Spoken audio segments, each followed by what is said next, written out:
بسم اللہ الرحمن الرحیم نحمد و نصلی علی رسولہ الکریم اما بعد۔ آپ لوگوں نے شاید اس بات میں غور کیا یا نہ کیا، غور کرو اس بات میں۔ یہ کوئی رٹا رٹایا سبق نہیں ہے۔ یہ جو میں ویڈیو بنا رہی ہوں، کیا پیغام دینا چاہتی، کیا میسج ہے؟ اچھی طرح سے غور کیجیے اس بات میں، اللہ کے واسطے اس کو سمجھنے کی کوشش کیجیے۔ علماء فرماتے ہیں کہ ایمان کی فکر صرف ایمان والوں کو ہوتی ہے، ایمان کی فکر صرف اور صرف ایمان والوں کو ہوتی ہے۔ خود منافق اس سے بری ہوتا ہے، منافق اس سے بری ہوتا ہے۔ اس بات کا کیا مطلب ہے؟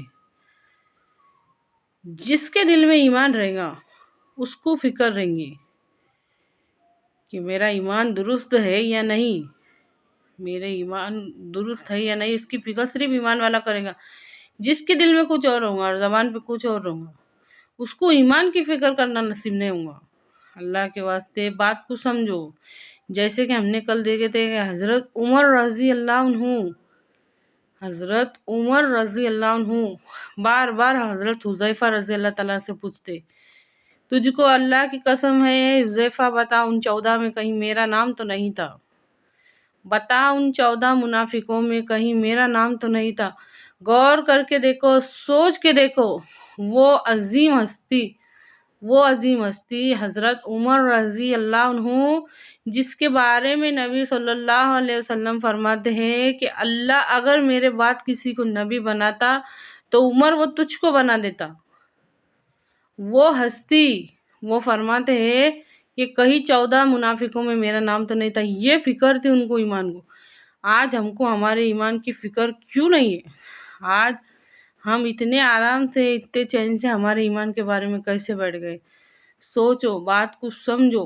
یہ شیطان کی چال رہتی، یہ شیطان کی چال رہتی۔ اے اللہ، امت مسلمہ کی آنکھوں کو کھول دے، دین کا فہم، دین کی سمجھ عطا کر، آمین۔ شیطان، ہمارا نفس یہ چاہتے کہ ہم ان سب باتوں کو نہ سمجھ پائے، ان سے دور ہی رہے تو اچھا ہے، ان سے دور ہی رہے تو اچھا ہے۔ ایمان کی فکر صرف ایمان والوں کو رہتی، منافق اس سے دور ہوتا ہے۔ اس بات میں غور کریں گے نا تو ہمارے بات سمجھ میں آئیں گی۔ کیا وجہ ہے کہ آج ہماری ایمانی کمزوری اس قدر بڑھ گئی؟ جو 3 بات بتائے تھے آپ صلی اللہ علیہ وسلم نے کہ اگر تم کسی برائی کو ہوتا ہوا دیکھو تو اس کو ہاتھ سے روکو، یہ ایمان کا پہلا درجہ ہے۔ یہ نہیں ہو سکتا تو زبان سے روکو، یہ ایمان کا دوسرا درجہ ہے۔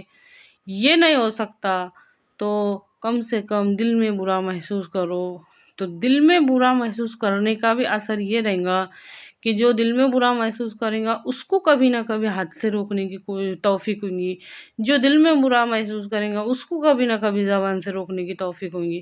بھلا وہ انسان جو برائی کو برائی سمجھے گا نہیں، اس کو روکنے کی توفیق کیسا ہوگی؟ اچھی طرح سے سمجھیے میری اس بات کو، اللہ کے واسطے اس میں غور کیجیے، غور کیجیے۔ یہ کوئی رٹا رٹایا سبق نہیں ہے۔ اگر ہم یہ بات سمجھ گئے نا، بہت کچھ سمجھ گئے، کیونکہ انسان اپنی سمجھ کے اوپر، اپنی نسل کو، اپنے بچوں کی تربیت اپنی سمجھ کے اوپر، اپنی سوچ کے اوپر، کہ جو چیز کو میں اچھا سمجھتا ہوں وہ میں میرے بچوں کے واسطے اچھا سمجھوں گا، یہ اس کا خیال رہتا۔ تو اگر ہم سب سمجھ جائیں گے نا تو بہت بڑی بات ہو جائیں گی۔ اللہ کے واسطے غور کیجیے، اس بات میں غور فکر کیجیے۔ عمل سے زندگی بنتی ہے، عمل سے زندگی بنتی ہے۔ عمل کون سی بات میں ایکٹیویٹی چاہیے؟ شعبہ دین 5 شعبے ہیں، 5 ارکان نہیں ہے، دین 5 شعبے۔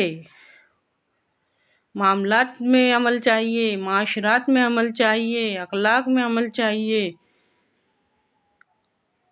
ان سب باتوں میں عمل چاہیے، اس کے اوپر عمل ہونا چاہیے۔ اگر انسان کے اندر سے یہ 3 چیزیں نکال دی جائے، سمجھ، ارادہ اور اختیار، سمجھ، ارادہ اور اختیار، تو اس کے اندر کیا بچے گا؟ اچھی طرح سے سمجھیے اس بات کو۔ آج وہی حال، غور کرو، وہی حال آج مسلمان کا ہے۔ اسلام کے واسطے اس کے اندر یہ تینوں چیز نہیں ہے، دین کے واسطے، دین کے عمل کے واسطے اس کے اندر یہ تینوں چیز نہیں رہی ہے۔ نہ اس کو دین کی صحیح سمجھ ہے، نہ اس کے دین کے واسطے ارادے بنتے، اور نہ ہی اس کے اوپر عمل ہوتا۔ اسلام کے 5 ارکان کے واسطے ارادے بنتے، ان پہ عمل ہو جاتا، وہ بھی کس کا ہوتا، کس کا نہیں ہوتا، لیکن اسلام کے یہ دین کے 5 شعبوں کے واسطے نہ ارادہ بنتا، نہ سمجھ آ رہی، اور نہ اس کے اوپر عمل ہو رہا۔